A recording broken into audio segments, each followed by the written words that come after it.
The sky over your quiet suburban ranch home isn't just gray, it's heavy.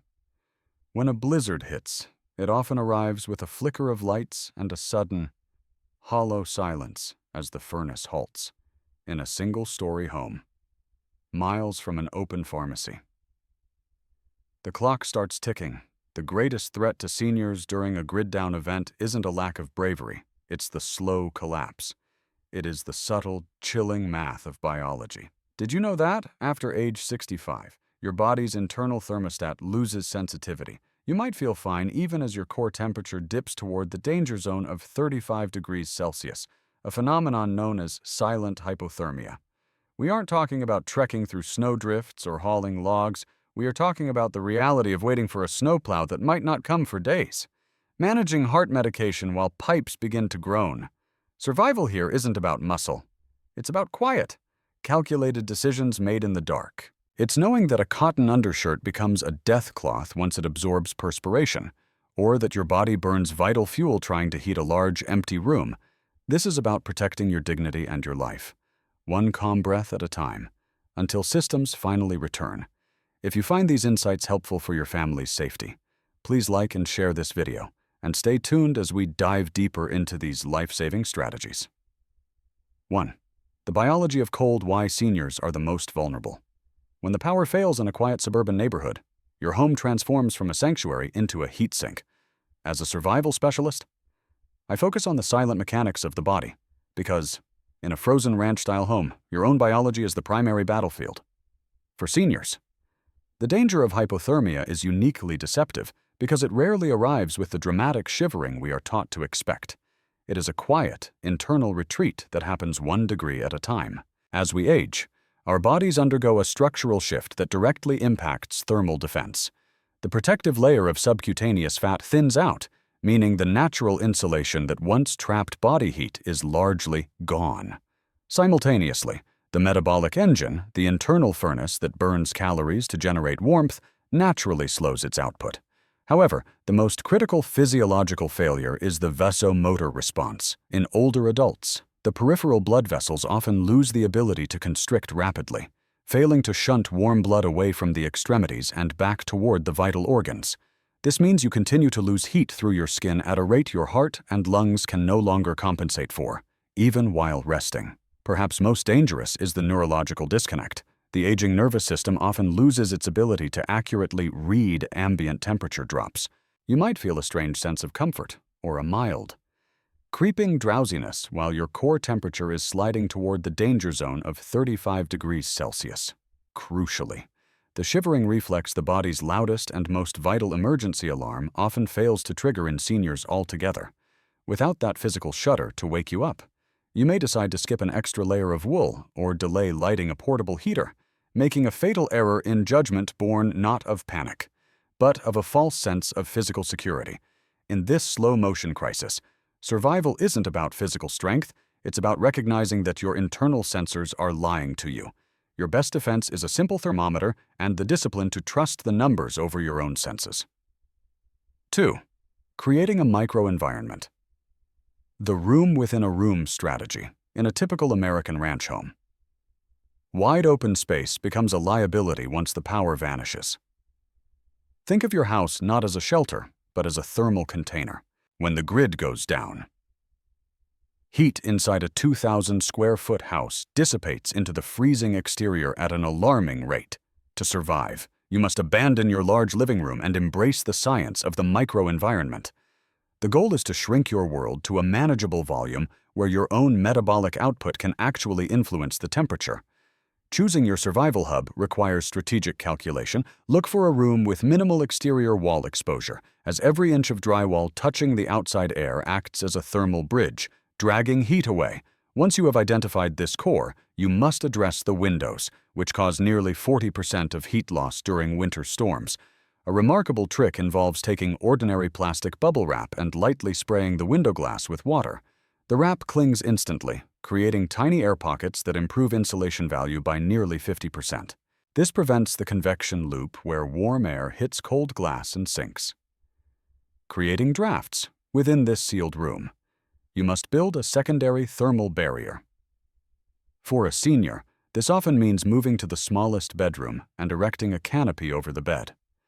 By draping 3 or 4 heavy quilts over a simple frame or tying them to the bedposts, you create a private pocket of air. The thermodynamics are staggering. A human body at rest functions like a 75-watt heater, and in an enclosed space of 60 cubic feet, that energy can raise the local temperature by 15 degrees Fahrenheit. This tent effect ensures the air you breathe is pre-warmed, reducing stress on your heart. Ground insulation is the final, often overlooked, layer of the microenvironment. Cold air is denser than warm air, meaning the most frigid zone is the 6 inches directly above the floor. In suburban homes on concrete slabs, the floor becomes a literal heat thief. You should layer rugs, yoga mats, or flattened cardboard boxes to create a thermal break. This prevents conductive cooling, where your body heat is sucked into the ground through your feet. By mastering these invisible layers of physics, you transform from a victim into a strategist of warmth, maintaining safety without needing to leave your home. 3. The science of the layering system. A personal thermal shield for seniors. In a grid-down chill, clothing becomes your primary medical support. Many seniors reach for their heaviest overcoat when the furnace dies. But for an older body with slower circulation, one massive coat is a strategic error. It is exhausting to move in and fails to trap heat efficiently. Instead, you should wear a combination of thinner garments, a method using basic physics to do the work your body can no longer manage alone. The foundation is a snug synthetic or silk undershirt sitting directly against your skin. For seniors, staying dry is a matter of life or death. Even while sitting still, your body releases moisture. If this dampness stays on your skin, it sucks heat away 25 times faster than dry air. This is why cotton t-shirts are called death cloth. Cotton is a thirsty fiber that soaks up 27 times its weight in water. And once damp, it acts like a cold pack wrapped around your heart for someone moving slowly. Damp cotton leads to dangerous chilling in hours. Choose silk or thin polyester to keep skin dry. Over that, wear a wool cardigan or fleece jacket to trap body warmth.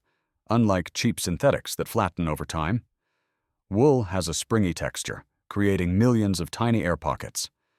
Merino wool can absorb 30% of its weight in moisture without feeling wet and actually creates a tiny bit of heat when it absorbs vapor.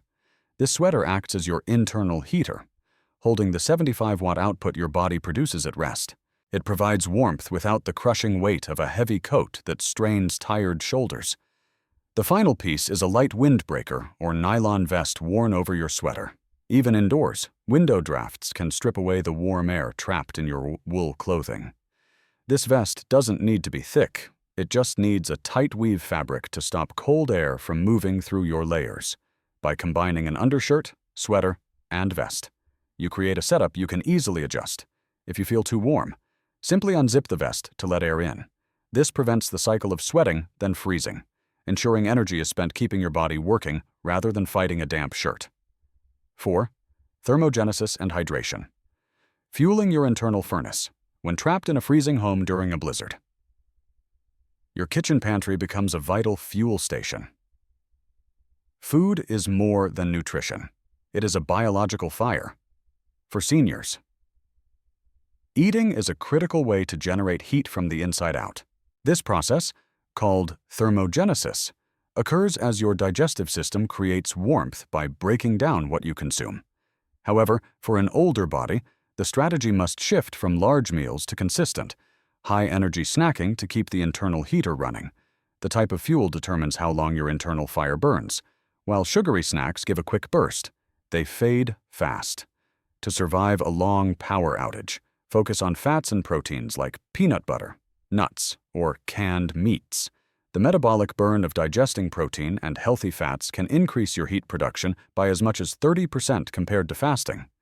For a senior with a slower metabolism, eating small portions every few hours ensures this heater never turns off. Preventing dangerous energy crashes and temperature drops. Equally vital is the paradox of winter dehydration. Even without thirst, bone-dry air steals moisture from your body through every breath. As you lose fluid, blood volume decreases and becomes thicker, making it much harder for your heart to pump warmth to your cold fingers and toes. In fact, a dehydrated body can lose heat nearly twice as fast as a hydrated one because sluggish circulation cannot maintain an even temperature. This is a hidden trap. Thicker blood makes you more susceptible to cold and cardiovascular stress. To stay safe, sip warm liquids regularly, even if you must force yourself. Avoid excessive caffeine or alcohol, as they trick your body into losing more fluid and heat. Instead, keep a thermos of warm water or herbal tea nearby. Staying hydrated keeps your blood flowing smoothly, ensuring heat generated by your stomach actually reaches your shivering extremities. By combining small, fat-rich meals with steady hydration, you give your body the tools to defend itself until the neighborhood lights finally flicker back on. 5. Home infrastructure strategy: protecting pipes and pantry. When a blizzard cuts the power to a suburban ranch home, your house stops being a sanctuary and starts becoming a frozen shell. It's important to focus on the two systems that often fail first: your plumbing and your food. Managing these doesn't require heavy tools, it just requires understanding how a house reacts when the heat disappears. In a single-story home where pipes are often hidden in cold exterior walls, the danger of a burst pipe is a looming nightmare that can cause immense damage. The threat to your plumbing isn't just the ice itself, but the intense pressure it builds up. When water freezes inside a pipe, it expands. If that ice creates a solid plug, the water trapped between the ice and a closed faucet has nowhere to go. The resulting pressure can exceed 3,000 pounds per square inch, which is more than enough to split a heavy metal pipe wide open. To prevent this, you can use a very simple trick: the drip technique. By leaving a faucet open just enough to let a steady drip of both hot and cold water escape, you relieve that built-up pressure. This constant movement also pulls in slightly warmer water from the underground lines, which is often enough to keep a solid ice plug from forming in the first place. At the same time, you need to manage your refrigerator like a high-stakes vault. Most of us rely on frozen goods, but without power, that food starts to spoil quickly. A closed refrigerator keeps food safe for about 4 hours, while a full, unopened freezer can stay cold for nearly 48 hours. One of the best ways to stretch this time is to fill any empty gaps in your freezer with crumpled newspaper and then drape heavy blankets over the outside of the machine. This extra padding acts as a barrier against the room's temperature, keeping your food and temperature-sensitive medications safe for much longer. The most important rule during a power outage is to stop peeking to see if things are still cold. Every time you open that door, you let out the precious chilled air that keeps your food safe. If the power stays out for more than 2 days, try to open the freezer only once a day to grab everything you need at once. By protecting your pipes with a simple drip and guarding your food with a little discipline, you avoid the secondary disasters of a flooded home or spoiled meals. This allows you to stay calm and focus on what matters most, staying warm until the neighborhood lights finally come back on. 6. Survival psychology: mental health in the midst of a storm. When the power goes out and the snow piles up against your windows, the walls of your home can start to feel like they are closing in. In a quiet suburban town, being cut off from your usual routine, your car, and your neighbors can trigger a psychological phenomenon known as cabin fever. This isn't just a figure of speech. It is a state of restless irritability and claustrophobia that occurs when you are confined to a small space for too long. For seniors, this is often compounded by seasonal depression, where the lack of sunlight and social isolation can make the situation feel much more dire than it actually is. The real danger of this mental strain is biological. When you feel anxious or trapped, your body floods your system with cortisol, the primary stress hormone. While cortisol is useful for short-term emergencies, having high levels in your system for days is exhausting. In fact, prolonged elevated cortisol can suppress your immune system and raise your blood pressure, making an older body significantly less capable of fighting off the physical stress caused by the cold. To stay safe, you need to manage your mind just as carefully as you manage your thermostat. Staying mentally active is a survival necessity, not just a way to pass the time. The best solution is to embrace analog activities, things that don't require a screen or an internet connection. Engaging in hobbies like knitting, working on a physical puzzle, or reading a paperback book helps anchor your focus.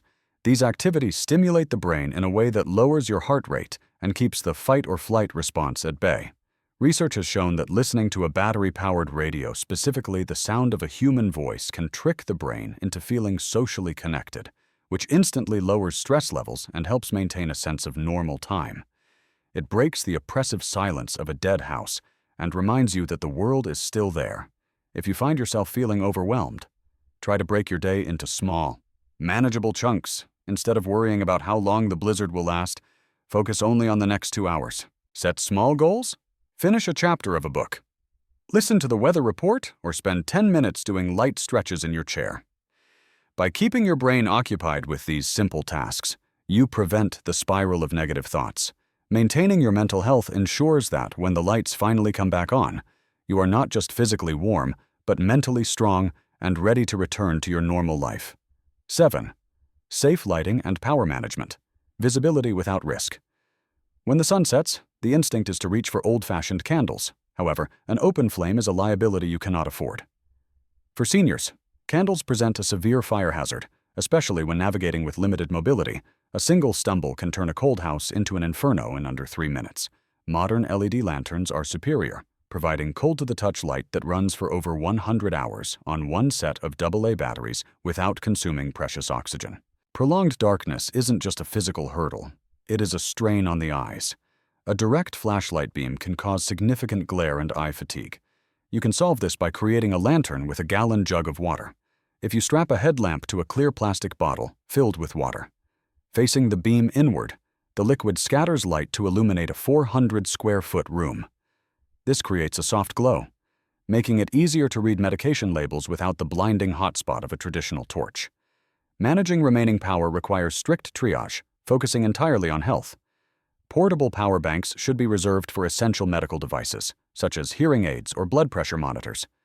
A vital tip is to keep electronics and batteries inside your inner clothing layers, as cold can reduce battery capacity by 50% in 1 hour. Cold air slows chemical reactions inside cells, making them appear dead. By using body heat to keep them at 90 degrees Fahrenheit, you extend their life significantly. In this crisis, information is as valuable as warmth. Balance power usage to ensure your radio and phone remain functional for alerts. Turn off non-essential apps and lower the brightness to the minimum, saving up to 20% of battery life daily. If you have a car, you can use it to recharge devices, but only if the garage door is wide open to prevent carbon monoxide buildup. By prioritizing medical needs and using physics to diffuse light, you maintain control until the power grid is restored. 8. Carbon monoxide. Safety defending against the silent killer when temperatures drop. The temptation to use improvised heating can be overwhelming. However, the greatest danger during a power outage isn't always the cold, it is carbon monoxide. This gas is a byproduct of burning fuels like gasoline, wood, or charcoal. The terrifying reality of CO is that it is completely colorless, odorless, and tasteless.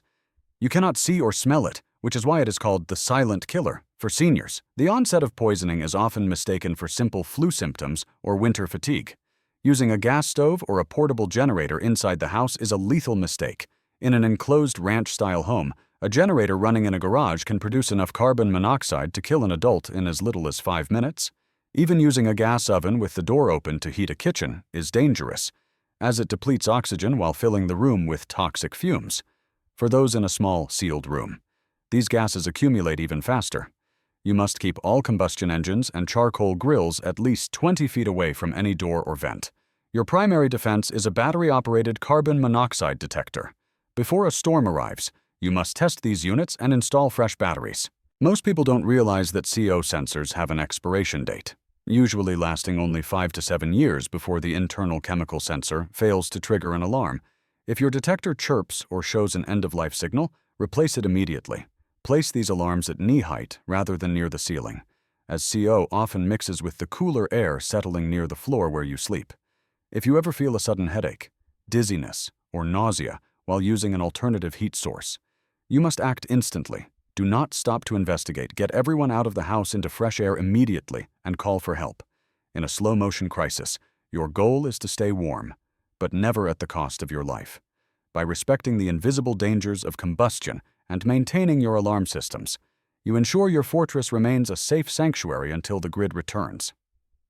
9. Narrow space movement. Therapy.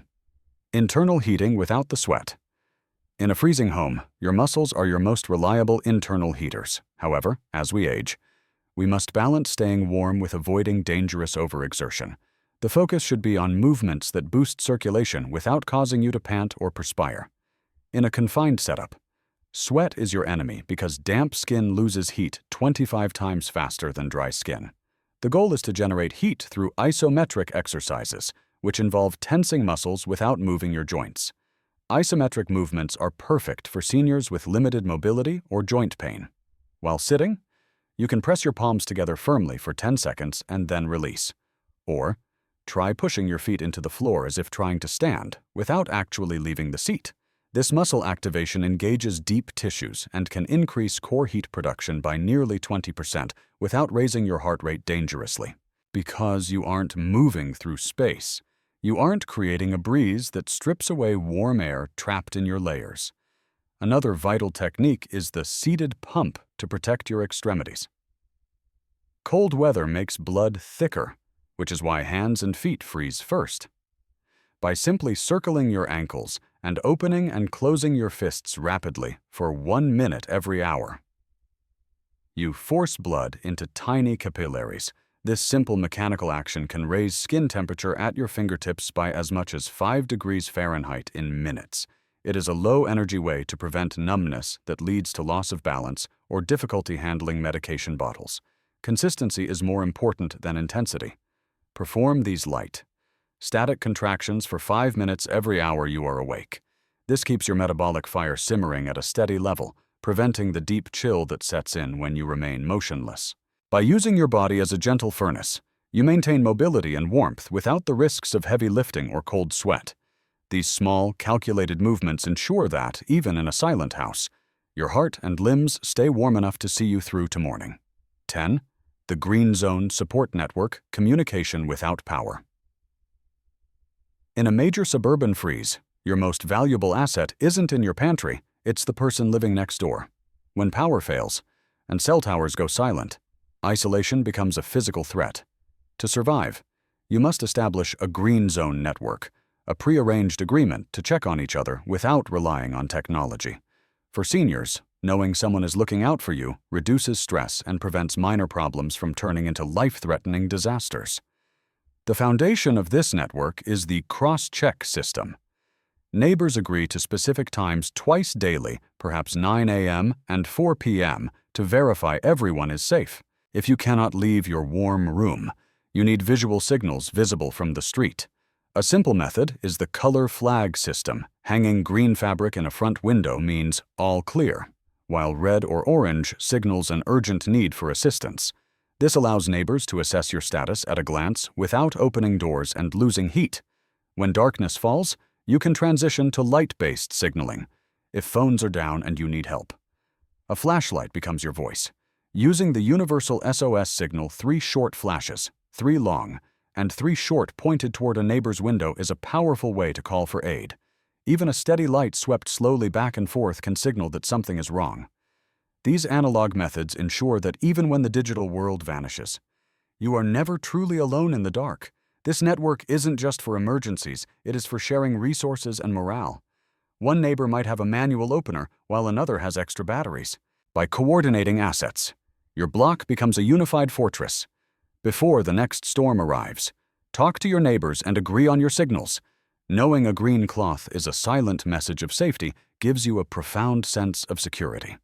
By building these human connections, you ensure your neighborhood remains a green zone of warmth and community until the lights flicker back on. As the frost finally begins to thaw and the hum of the power grid returns to your neighborhood, take a deep breath of relief. Survival in a suburban winter crisis isn't just about outlasting a storm. It is about the wisdom to prepare and the strength of human connection. By mastering these 10 essential strategies, from shrinking your world into a thermal microenvironment to establishing a green zone with your neighbors, you have transformed a terrifying ordeal into a manageable challenge. You have protected your health, your home, and your peace of mind using nothing more than simple physics and steady discipline. Remember, the best time to prepare for the next deep freeze is while the sun is shining and the roads are clear. Take these lessons and share them with those you love. Whether it is ensuring your neighbors have a color flag system ready or replacing the old batteries in your carbon monoxide detector. These small actions are what save lives when the systems we rely on finally fail. You are no longer just a resident waiting for help. You are a strategist of warmth and a pillar of your community. Stay warm, stay proactive, and stay safe.